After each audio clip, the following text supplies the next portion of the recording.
এখন আমরা সমাধান করব অষ্টম শ্রেণীর গণিত বইয়ের অনুশীলনী 2.1 3 নং প্রশ্ন। তো আমাদের 3 নং প্রশ্নটা কি আছে? আমাদের 3 নং প্রশ্নটা আছে 30 টাকায় 10টি দরে ও 15টি দরে সমান সংখ্যক কলা ক্রয় করে সবগুলো কলা 30 টাকায় 12টি দরে বিক্রয় করলে শতকরা কত লাভ বা ক্ষতি হবে?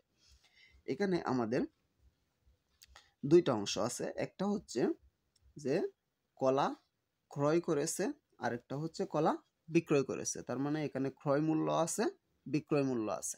আমাদের ক্রয় মূল্য একত্রে নির্ণয় করতে হবে এবং বিক্রয় মূল্যটা নির্ণয় করতে হবে। তারপরে আমাদের দেখতে হবে যে লাভ হয় না ক্ষতি হয়। তাহলে এখানে কি আছে ডাক্তার একবার পড়ি। 30 টাকায় 10টি দরে, দরে বলতে এখানে দামে বোঝানো হয়েছে। মানে 30 টাকায় 10টি কলা ক্রয় করেছে ও 15টি কলা ক্রয় করেছে। 10টিও ক্রয় করেছে 30 টাকায়, এমনকি 15টিও ক্রয় করেছে 30 টাকায় এবং প্রত্যেক কলা সমান সংখ্যক ক্রয় করেছে।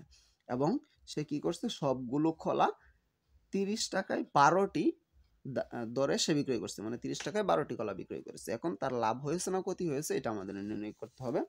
তার জন্য আমরা লিখব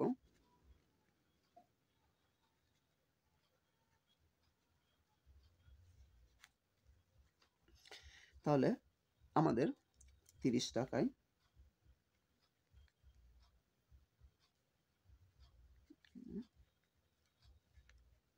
10টি কলার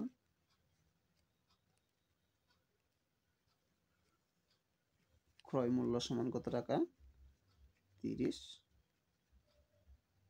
টাকা। তাহলে 10টি কলার ক্রয় মূল্য কত টাকা? 30 টাকা। আমরা এখান থেকে একটি কলার ক্রয় মূল্য নির্ণয় করব। সুতরাং একটি কলার ক্রয় মূল্য সমান কত হবে? আরো কম, সেহেতু 30 ভাগ কত? 10। তাহলে 10 দ্বারা 30 ভাগ করলে কত হয়? 3 সমান কত টাকা? 3 টাকা। আবার 30 টাকায় 15টি কলা ক্রয় করেছে, তাহলে এখানে আবার 15টি কলার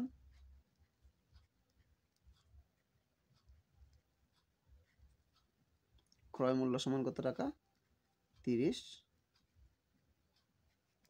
টাকা। সুতরাং একটি কলার ক্রয় মূল্য সমান কত টাকা? আরো কম, সেহেতু 30 ভাগ কত? 15 টাকা। 15 দ্বারা 30কে ভাগ করলে কত হয়? 2। তাহলে কত টাকা? 2 টাকা।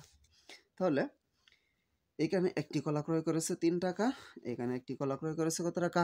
2 টাকা। আমাদের এখানে ডাকে বলা আছে সমান সংখ্যক কলা ক্রয় করেছে, তার মানে একত্রে এই 10টি দরের কলা একটার দাম আমরা পেলাম, 15টি দরের একটি কলার দাম আমরা পেলাম, এবং একত্রে আমরা এখান থেকে একটি এবং এই একটি 2টি কলার একত্রে মূল্য আমরা নির্ণয় করব। সুতরাং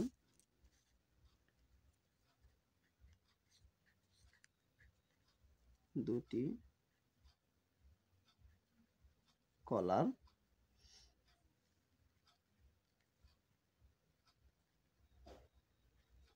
ক্রয় মূল্য কত টাকা আছে আমাদের? 3 যোগ 2 টাকা সমান কত টাকা?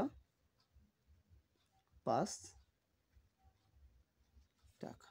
তাহলে আমরা দুইটি কলার ক্রয় মূল্য কত টাকা পেলাম? 5 টাকা। যেহেতু আমরা দুইটি কলার ক্রয় মূল্য পেলাম 5 টাকা, সেহেতু এখন আমরা আবার এখানে আমাদের কি আছে? ডাকের মধ্যে আছে 30টি কলা, 30 টাকায় কয়টা কলা বিক্রয় করছে? 12টা কলা। সেহেতু আমরা আবার লিখব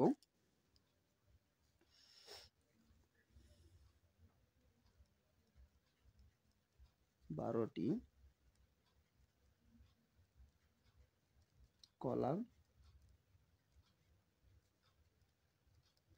বিক্রয় মূল্য সমান কত টাকা? 30 টাকা।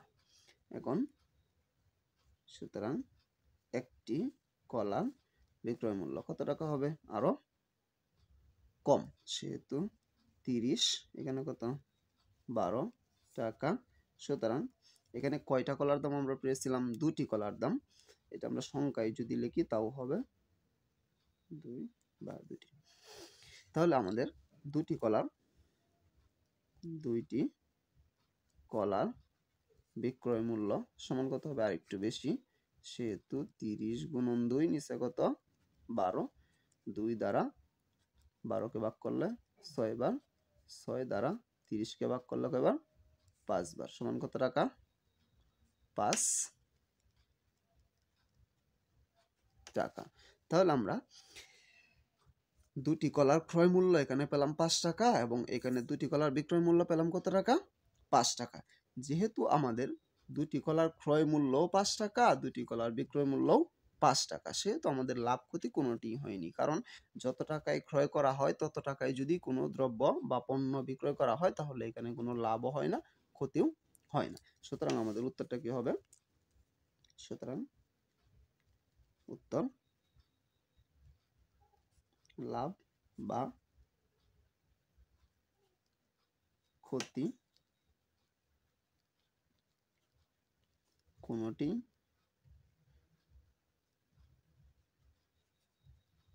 হয়নি। তাহলে আমাদের উত্তরটা কি আছে?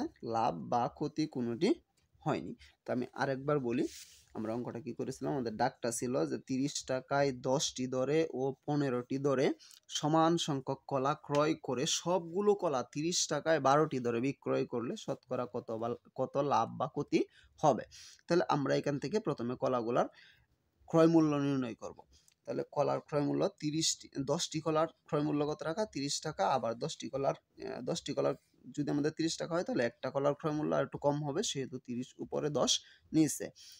আমরা 10 দ্বারা যদি 30কে ভাগ করি তাহলে কত হয়? 3 টাকা। তাহলে একটি কলার ক্রয় মূল্য পেলাম আমরা 3 টাকা। আবার 15টি কলার ক্রয় মূল্য কত টাকা? 30 টাকা। তাহলে একটি কলার ক্রয় মূল্য কত টাকা? আর একটু কম, উপরে 30 নিচে 15, 15 দ্বারা 30কে ভাগ করলে 2 টাকা। তাহলে আমরা 10টি দরের কলা একটার দাম 30 টাকা, 15টি দরের একটা কলার দাম কত?